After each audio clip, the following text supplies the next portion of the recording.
2012 at ito po yung pang-apat na araw na ng ating registration in the province of Tawi-Tawi. Sabi nitong technician ko, bakit daw ang lungkot ng boses ko? Bakit mababa yung boses ko?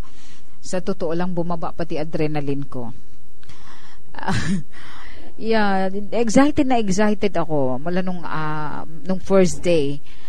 Siguro yung bumaba lang siguro yung adrenaline ko dahil sa mga reports ng mga bata from the field, like dito in Bungaw Municipality.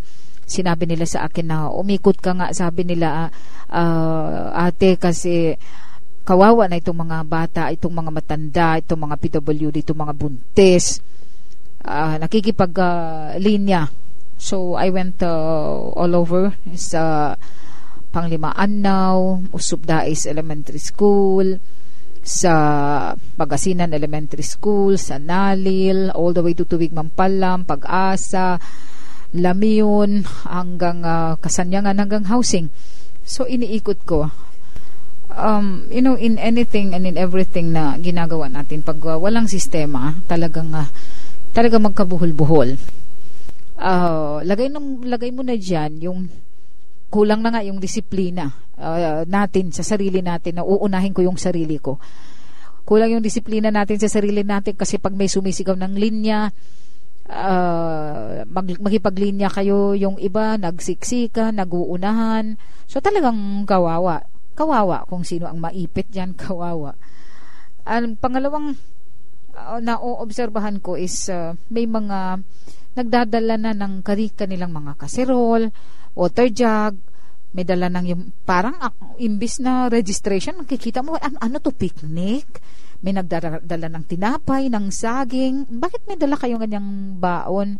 Dito na kami matutulog, ma'am. Dito na kami kakain, ma'am. Para bukas ng umaga, masigurado namin nandito na kami sa linyang ito at hindi na kami mauunahan at masisingitan pa. Bakit? May sumisingit ba? Ito ngayon ang problema. Yung mga residente na dapat mabigyan ng pagkakataon makakapag-register dito sa pang-apat na araw na to, hindi sila mabigyan ng pagkakataon dahil ang daming nauuna sa kanila na hindi naman nila kilala. There's this one funny experience tong isang PPCRV volunteer natin in one registration center. Nag-a-assist itong isa. Tapos nag-a-assist, binibigyan na ng form ng EO. Sabay tanong dun sa kanyang i-assist, anong ang pangalan mo? Ay, naririnig ng EO.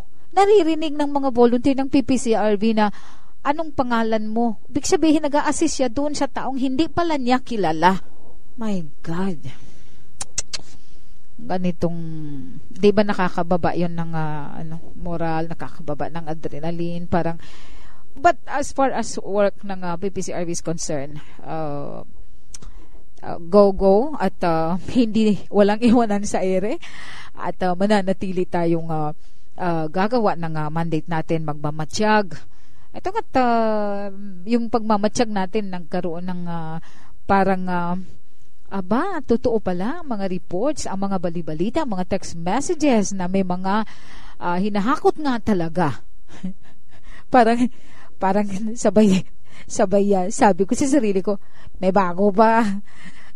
Pag sinasabi niyong wala ng hakot, silent na, yun ang pagbabago. Yun.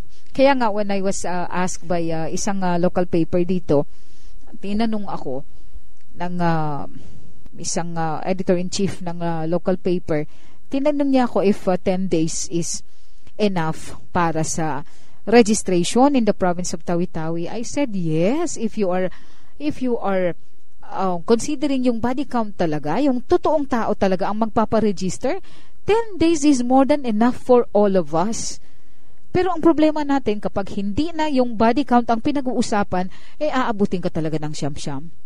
And that is what is happening now. Ang nakakalungkot lang, isipin may mga matatanda, may mga maliit pa ang anak dyan, karga-karga, nagpapadede dyan, habang nakikipaglinya hanggang sa abutin na ng gabi, dyan na umiinom o kumakain kung ano nang pwedeng makain dyan, and then kinabukasan makikipagline at makikita mo talaga yung hagad na hagad ang mukha ng mga tao.